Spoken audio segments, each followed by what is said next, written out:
In this quick tutorial, I'll show you how to add a header image in Google Forms to make your form more personalized and visually appealing. If this helps you out, don't forget to like the video and subscribe for more easy tech tutorials. First, open your Google form by going to forms.google.com and either create a new form or open an existing one.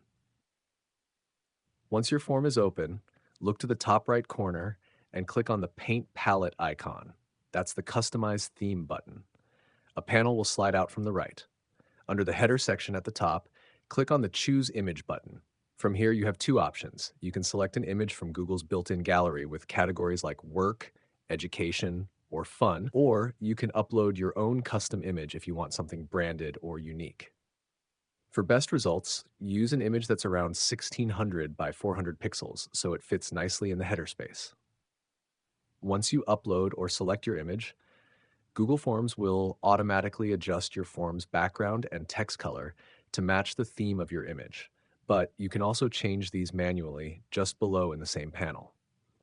After that, close the theme settings, and your form now features a custom header image that looks great and makes your form stand out.